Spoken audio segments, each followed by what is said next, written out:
रॉय अब तक 139 बार मर चुका था और हर बार उसकी मौत होती वो फिर से उसी सुबह जागता। वो हर चीज को फिर से जीता, इसलिए उसे उस दिन की हर छोटी बड़ी बात याद हो गई थी। 139 बार जब वो जिंदा हुआ तो उसने तुरंत सिर झुकाया ताकि चाकू से बच सके। फिर जूते पहनते हुए उठ बैठा और एक और वार आया जिसे वो पहले से जानता था। इस बार उसने आसानी से चकमा दिया, खड़ा हुआ और फिर से झुक गया। उसे हमलावर के हर वार का वक्त, कोण और अंदाजा पहले से पता था। अब रॉय इतना परफेक्ट हो गया था कि सिर्फ अपनी टी शर्ट से चाकू रोक सकता था। उसने आराम से कॉफी बनाई, एक घूंट लिया और हमलावर के खड़े होने का इंतजार किया। जैसे ही वो खड़ा हुआ, रॉय ने गर्म कॉफी उसके चेहरे पर फेंक दी। अब आई हेलीकॉप्टर की बारी। उसमें एक और हत्यारा था जो गैटलिंग गन से गोली चलाता। रॉय एक खंबे के पीछे छिप गया क्योंकि उसे पता था कि पहली बर्स्ट उसी हत्यारे को उड़ा देगी। ठीक 8 सेकंड बाद गन जाम हो जाती थी। रॉय बाहर निकला और चाकू फेंका, सीधा जाकर उस हत्यारे के सिर में लगा। अब जबकि हत्यारा मर चुका था, गन की गोलियां धीरे धीरे दाएं बाएं बहकने लगी। रॉय उसी दिशा में आराम से चलता रहा, बिल्कुल सुरक्षित। सच कहे तो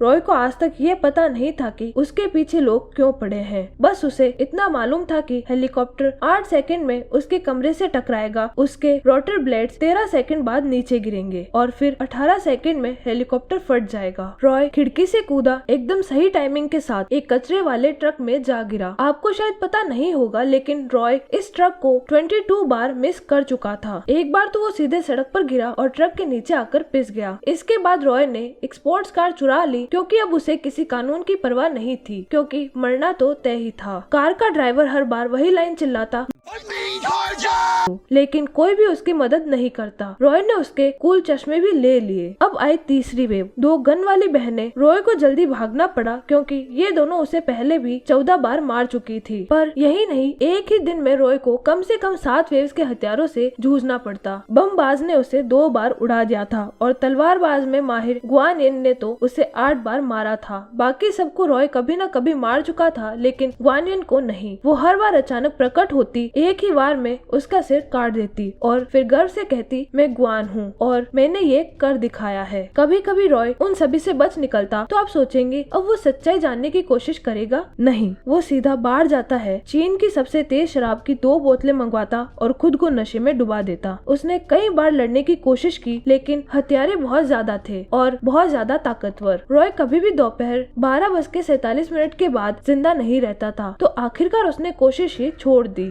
उसे एक शक जरूर था कि ये सब शुरू किसने किया होगा। उसकी एक्स वाइफ जेमा ने। जेमा लैब में एक टॉप फिजिस्ट थी। कल ही रॉय उससे मिलने गया था। वो बहुत घबराई हुई लग रही थी। उसने रॉय से मदद मांगी लेकिन साफ साफ कुछ नहीं बताया। जब रॉय ध्यान नहीं दे रहा था तो उसने चोरी से रॉय के बालों की एक लट काट ली। फिर बोली, उम्मीद है कि तुम अब अपनी जिंदगी बर्बाद करना बंद करोगे, फिर से वही इंसान बनो जो तुम पहले थे। रॉय कभी स्पेशल फोर्सेस में था लेकिन मिलिट्री छोड़ने के बाद उसकी जिंदगी में कुछ नहीं बचा था। रॉय अब एक अधेड़ उम्र का बिखरा हुआ और उद्देश्यहीन इंसान बन चुका था। इसलिए जेमा ने उसे तलाक दे दिया था। लेकिन अब किसी वजह से जेमा ने उसे एक और मौका दिया था। नहीं, सिर्फ एक मौका नहीं बल्कि अनगिनत मौके। रॉय ने जेमा को कॉल करने की कोशिश की लेकिन कॉल उठाया उसके बॉस कर्नल वेंटोर ने। वेंटोर ने कहा, जेमा अब मर चुकी है, अब तुम्हारी बारी है। अब सब साफ हो गया था कि इन सब के पीछे वेंटोर ही था। पर रॉय के अंदर अब भी वेंटोर से लड़ने की हिम्मत नहीं थी क्योंकि हर दिन उसके लिए हेल मोड बन चुका था और वो तो पहले लेवल को भी पार नहीं कर पाया था। अब रॉय 145वीं बार जिंदा हुआ है। एक दिन रॉय एक अंडरग्राउंड मॉल में छिपा हुआ था।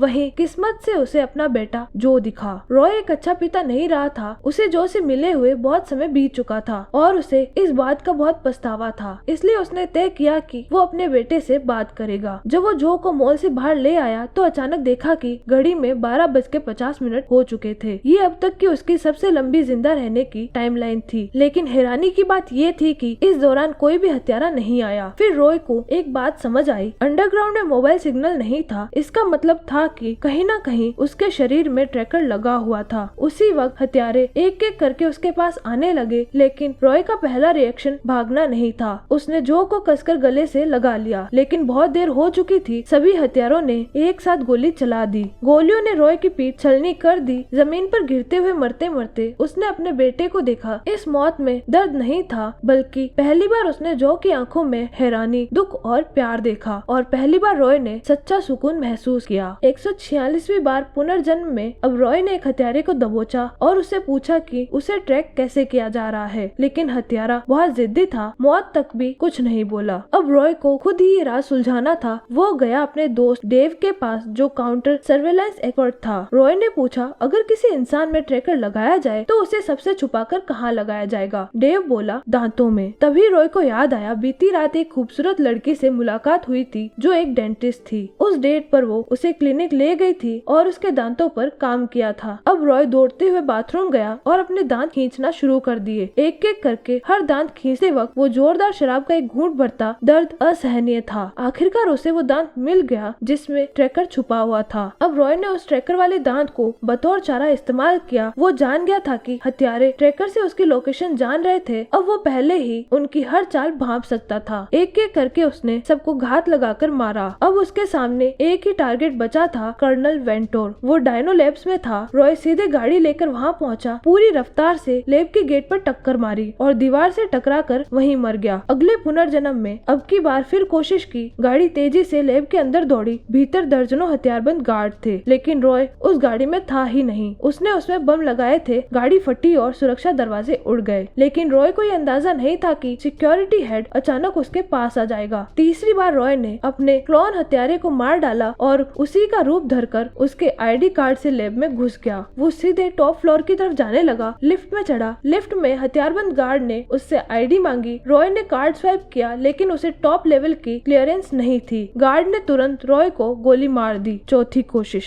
रॉय ने लिफ्ट में घुसते ही सबसे पहले अंदर खड़े गार्ड को गोली मार दी, लेकिन जैसे ही लिफ्ट के दरवाजे खुले, बाहर कई सिक्योरिटी गार्ड पहले से ही तैयार थे, बंदूक ताने हुए। रॉय ने बिना सोचे समझे खुद को सिर में गोली मार ली। सब हक्के बक्के रह गए। पांचवी कोशिश। रॉय ने फिर से लिफ्ट के गार्ड को मारा, लेकिन इस बार उसने लिफ्ट के कोने में एक सीसीटीवी कैमरा देख लिया था। अब उसे समझ आया गार्ड्स को पहले से कैसे पता चला था। छठवीं कोशिश। रॉय ने बहुत पहले ही उस गार्ड का वेश धारण कर लिया। इस बार कैमरे से बच गया। वो आगे बढ़ा और कॉरिडोर तक पहुंचा, लेकिन वहाँ ग्वानियन उसका इंतजार कर रही थी। वही तलवारबाज। रॉय के पास बंदूक थी और ग्वानियन के पास तलवार। साफ था कि जीत किसकी होनी चाहिए थी, है ना? लेकिन नहीं, ग्वानियन बिजली की रफ्तार से हिली। गोलियां तो उसे छू भी नहीं सकी। उसने रॉय की बंदूक को बीच से काट डाला और अगले ही पल रॉय का सिर धड़ से अलग कर दिया। 152वीं बार पुनर्जन्म। इस बार रॉय ने सबमशीन गन उठाई और ग्वानियन पर गोलियों की बौछार कर दी। वो फिर भी हर गोली से बच निकली और रॉय का पेट चीरते हुए उसका सिर काट डाला। 153वीं बार रॉय ने राइफल उठाई, फिर भी कुछ नहीं हुआ। 20 से ज्यादा बार मरने के बाद रॉय को आखिरकार समझ आया, ग्वानियन को बंदूक से नहीं हराया जा सकता। अब उसे तलवार चाहिए थी, तो वो पहुंचा वांग। वहाँ उसने ढूंढा डोंग, जो एक विश्व प्रसिद्ध चीनी तलवारबाज थी और लगातार 12 साल तक वर्ल्ड चैंपियन बनी रही थी। रॉय ने उससे विनती की कि वो उसे तलवारबाजी सिखाए। रॉय की सच्चाई और जज्बा देखकर डोंग ने हामी भर दी। उन्होंने बिना किसी हथियार के हाथों से अभ्यास शुरू किया, जैसे अंगुलियां ही तलवार है। रॉय को बुरी तरह पीटा गया। हर दिन की ट्रेनिंग के बाद वो खुद को मार देता और फिर से जिंदा होकर अगली कोशिश करता। धीरे धीरे रॉय को तलवारबाजी की कला समझ आने लगी। वो अब लकड़ी की तलवार पर आ गया था, लेकिन फिर भी वह हर बार पीटता। लेकिन उसकी पोजीशन, फुटवर्क और वार में निखार आने लगा। 174th पुनर्जन्म में रॉय ने पहली बार डोंग के साथ कुछ मूव्स तक खुद को संभाल लिया। कई पुनर्जन्मों के बाद अब वो असली तलवार पर आ गया और सिर्फ 7 मूव्स में रॉय ने डोंग को हरा दिया। उसने सम्मान पूर्वक उन्हें धन्यवाद दिया और फिर डायनो लैब्स की ओर रवाना हो गया। वहीं फिर उसका सामना हुआ ग्वानियन से। इस बार रॉय ने अपनी बंदूक जमीन पर रख दी और दीवार पर टंगी एक तलवार उठा ली। ग्वानियन ने तेजी से हमला किया, लेकिन रॉय एक अडिग पहाड़ की तरह खड़ा रहा। सिर्फ 2 मूव्स में रॉय ने उसकी एक लट काट दी। फिर असली लड़ाई शुरू हुई। रॉय ने अपना बायां हाथ पीछे बांध लिया और सिर्फ दाहिने हाथ से तलवार चलाई। इस बार ग्वानियन के पास कोई मौका नहीं था। रॉय की तलवार बार बार उसकी गर्दन को छू रही थी और आखिरकार उसने उसे हरा दिया। फिर आया कर्नल वेंटोर, एक बूढ़ा सफेद बालों वाला आदमी जो लड़ाई के लिए कुछ खास नहीं था। रॉय ने उसे तुरंत काबू में कर लिया। वेंटोर को दर्द हो रहा था, लेकिन अब उसे समझ आया कि रॉय इतना ताकतवर कैसे बना। सब कुछ जेम्मा की वजह से। मरने से पहले जेम्मा ने डायनाब की अल्टीमेट टेक्नोलॉजी को एक्टिवेट कर दिया था, एक ऐसी मशीन जो अनंत बार पुनर्जन्म दे सकती थी। वेंटोर इस तकनीक से दुनिया पर राज करना चाहता था, लेकिन जेम्मा ने ये सब रोकने के लिए रॉय को ही उसका गिनी पिग बना दिया। अब वेंटोर ने एक दुष्ट दुष्ट मुस्कान के साथ रॉय से कहा, मैंने तुम्हारे बेटे जो को भी मरवाने के लिए एक आदमी भेजा है, अब तक बहुत देर हो चुकी होगी। रॉय घबरा गया। उसने तुरंत वेंटोर को खत्म किया, एक गाड़ी उठाई और जो को बचाने के लिए दौड़ पड़ा। लेकिन जब वो पहुंचा, बहुत देर हो चुकी थी। वहाँ सिर्फ जो की निर्जीव लाश पड़ी थी। रॉय समझ गया, इतनी बार जिंदा होकर भी वो अपने बेटे को कभी नहीं बचा सका। रॉय पूरी तरह टूट चुका था। मैं इतना बुरा बाप कैसे बन गया? उसका दिल दर्द से भर गया। तभी एक भयंकर विस्फोट हुआ। दूर कहीं अनंत पुनर्जन्म मशीन ओवरलोड होकर फट पड़ी थी और पूरे शहर को तबाह कर दिया। और फिर रॉय फिर से जिंदा हुआ। अब उसके भीतर कोई उम्मीद नहीं बची थी। उसने अपने बीते जीवन का हर एक बेकार पल याद किया, हर वो लम्हा जिसने उसे इस अंतहीन त्रासदी पर ला खड़ा किया। सब उसकी ही गलती थी। अब उसने लड़ना छोड़ दिया। पहले ही हथियार को आने दिया। वो मारा गया। एक बार, 2 बार, 3 बार, 4 बार मरता रहा और फिर से जीता रहा। लेकिन फिर एक बार रॉय अचानक उठ खड़ा हुआ। अब वो चीजें ठीक करना चाहता था। अब वो खुद को वैसा इंसान बनाना चाहता था जैसा जेमा ने एक बार उससे उम्मीद की थी। रॉय उस बेटे जो के पास गया जिसके साथ वो कभी वक्त नहीं बिता पाया था। वो उससे बातें करने लगा, उसके साथ वीडियो गेम्स खेला और साथ में वक्त बिताया। जब भी शहर विस्फोट में उड़ता, रॉय अगली सुबह फिर से